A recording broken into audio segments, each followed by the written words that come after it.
My name is Charity Lilimo, and today I'm going to talk to you about Shabbat. Now, I have a story. My brother went to Israel, and at one point he was walking down a neighborhood street when suddenly this young couple, probably in their 20s, sees him and runs out to him, and they're like, "Do you speak English?" And he says, "Yes." And they go, "Are you Jewish?" And he goes, "No." And they're like, "Oh, thank God. Will you come into our house with us and open our fridge door?" And he's very confused, but he's also the adventuresome type. And so he's like, "Okay, I've got to do this." And so he's following them. He's a little kind of weirded out. And so he actually enters into their house. And he's like, "So why do you need me to open your fridge door?" And they say, "Well, we forgot to unscrew the light bulb." And he's a little confused. He's like, "Okay, why is that important?" He goes and he opens the fridge door. And they say, "Well, today is Shabbat. And we cannot create any new electricity or fire based on the laws for our Shabbat. And so by opening the fridge door, that would create the light bulb to come on. And so someone else doing it for them is perfectly fine." And he's the nice couple, they thanked him, and he left, and he was like, "Wow, that's really interesting." So I want to talk to you, like, what is Shabbat? Shabbat is the Jewish day of rest, and it starts the night of as soon as the sun sets on Friday, and it goes until the sun set on Saturday. It's a 24-hour period. And one of the most common things in Jewish culture came from Ahad Aham, and he said, more than the Jews having kept Shabbat, Shabbat has kept the Jewish people together. Now, Shabbat is an ancient practice which has edified the lives of those in the Jewish culture, but it is a steadily dying practice. So you may wonder, why is Shabbat special?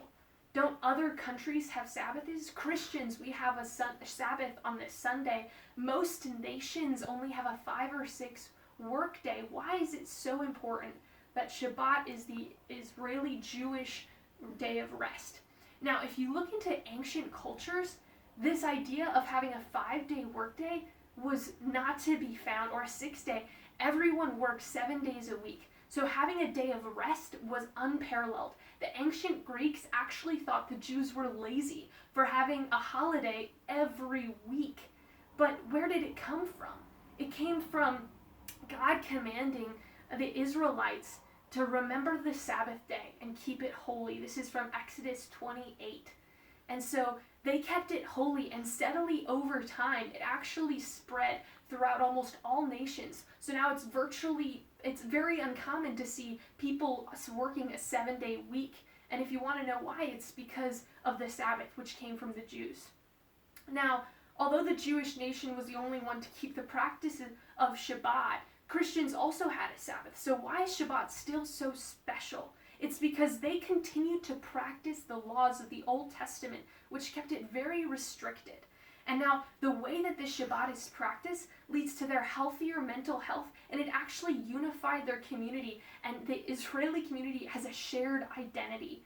And because every store is closed, people are like not engaging in culture. They're stepping back and being with their family and choosing to understand more about their religion. Now, sociologist Eviatar Zerubbabel actually noted that by regulating their social life through adherence to certain calendrical arrangements, these groups are marking themselves off as entities that are quite distinct from other groups. And so they're saying, this sociologist is saying, because of this consistent pattern on a timely basis, they've separated themselves from almost all other Middle Eastern countries. They are unique. Israel is unique.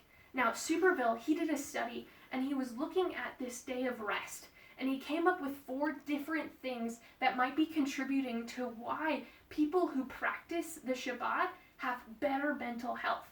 And he said there's religious coping. They see that there might be a higher power and a reason for why they're living the way that they're living. They have family and religious support every single week. They're being uplifted. And then they have a better diet. All like the Jews have a kosher diet.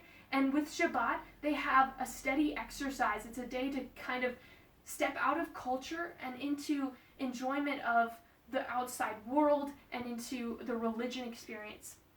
Yet, although we see these amazing benefits, we're actually seeing this westernization and the loss of interest in religion and the slow death of Shabbat. Now, Knox talks about this a lot, and he said that it started off as religious edification, but then turned into a day of secular edification. And now with the secularism of the entire Jewish culture, they're actually separating the idea of Judaism, which is the religion of the Jews, with Jewishness, which is the ethnicity, which is the historic experience, which is social. And they're separating it. And he's saying this Jewish secularism can't maintain Jewish cultures that are built on religion. Because at first, the first generation sees it and they think, wow, we can uphold these traditions because of our history. But then the next generation, it's just a memory of a memory. And the younger generation sees no purpose in maintaining traditions based on religious reasons. And so they're keeping their shops open all day. They're keeping them during Shabbat. And in Tel Aviv especially, which is just blooming with different people, with especially the young people, they're no longer holding to the same customs of Shabbat. Now, I thank you so much for listening. I hope that you learned something about the origins of Shabbat in Jewish culture, its benefits and practices, and also the decline of its practices with the secularization of Israel. Now, thank you so much for listening. I hope you have a blessed day. Thank you.